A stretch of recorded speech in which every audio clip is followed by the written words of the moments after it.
En fait, la relaxation, c'est une très vieille histoire, parce que tout ce qui est vivant se relaxe. Particulièrement, tous les animaux savent parfaitement bien se relaxer. Si vous prenez un exemple quelconque, par exemple un chat sait parfaitement bien se relaxer, parce qu'il a besoin de relaxation pour survivre. Il a besoin d'être actif pour chasser, il a besoin d'être actif pour se défendre, il a besoin de se reposer, de se relâcher pour récupérer ou économiser son énergie. Donc tous les animaux sont dans le cas du chat, quel qu'il soit, et ont besoin de relaxation et savent parfaitement bien se relaxer. Au niveau des êtres humains, on peut dire que tout le monde sait se relaxer au moins une période de sa vie, qui est quand on est bébé.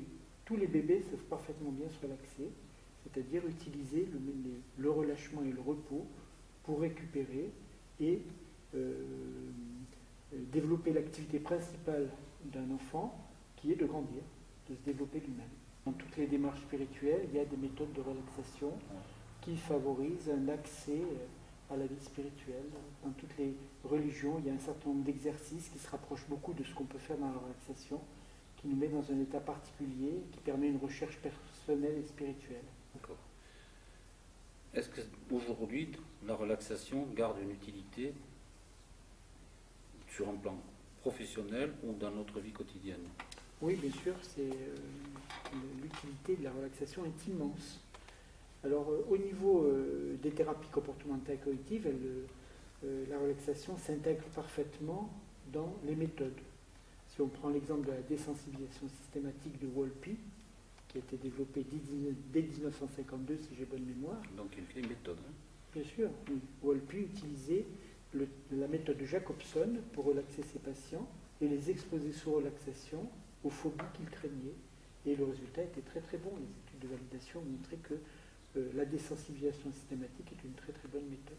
Donc la relaxation a été souvent employée en thérapie comportementale et cognitive. Elle continue à être employée en thérapie cognitive quand les gens sont dans un état particulier qui leur permet d'avoir plus accès à leur pensée automatique et à la modification des pensées automatiques. C'est souvent le cas de l'utilisation du mindfulness, par exemple, qui est une technique de méditation qui peut être attachée à la relaxation, selon mon point de vue.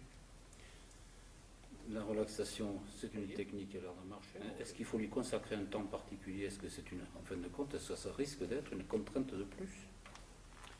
Oui, c'est un risque, ça devient une contrainte. C'est pour ça qu'il est très important qu'elle soit correctement enseignée. Les bonnes méthodes de relaxation sont celles qui s'intègrent totalement dans la vie quotidienne. Si on parle de l'hygiène de vie générale, la relaxation, c'est une des meilleures méthodes pour le stress, en tout cas la composante émotionnelle du stress. Il est intéressant à ce moment-là que ça s'intègre dans la vie quotidienne avec des exercices extrêmement brefs, répétés très fréquemment par rapport aux situations que quelqu'un vit. Donc plus ça s'intègre dans la vie quotidienne, plus les gens en ont un bénéfice, plus ils vont pouvoir accepter de s'entraîner. Si on leur demande un temps spécial pour le faire, souvent ils ne le font pas. Donc ça, ce sont des critères de base, c'est que le thérapeute sache enseigner les méthodes de manière adaptée aux besoins du patient, de manière à ce qu'il puisse les utiliser dans sa vie quotidienne. Dans la thérapie comportementale, on va utiliser la relaxation en fonction de l'analyse fonctionnelle et associée aux autres méthodes, ce que je précisais tout à l'heure. Donc, d'après vous, on peut utiliser ça un petit peu partout, à condition que ce soit bien adapté. Je vais préciser quelque chose sur les indications de la relaxation. Oui, ça me paraît très intéressant et très important pour tout le monde. Oui. Associé aux thérapies comportementales et cognitives, on voit bien comment ça s'intègre. En gros, il y a deux grandes indications pour la relaxation. Il y a les méthodes de relaxation immédiate en situation, sur lesquelles on va chercher à trouver un calme, à faire des crises de calme qui permettent d'être plus actif et d'être encore plus vigilant. Donc ce type de méthode augmente la vigilance. La relaxation rapide. Hein. C'est la relaxation rapide en situation. On pourrait même dire la relaxation instantanée. Donc il y a un certain nombre de méthodes qui permettent de s'entraîner à cette relaxation instantanée, ce que moi j'appelle des crises de calme en situation. Donc là, la vigilance est augmentée et je suis plus efficace parce que plus vigilant et plus calme.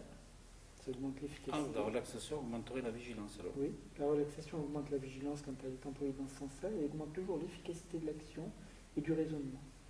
Et puis la deuxième grande indication de la relaxation, c'est ce qu'on appelle la relaxation profonde. C'est la relaxation qui permet au repos d'être beaucoup plus récupérateur, que ce soit une sieste ou le sommeil. Quand il est associé à une relaxation, le repos permet de beaucoup mieux se reposer.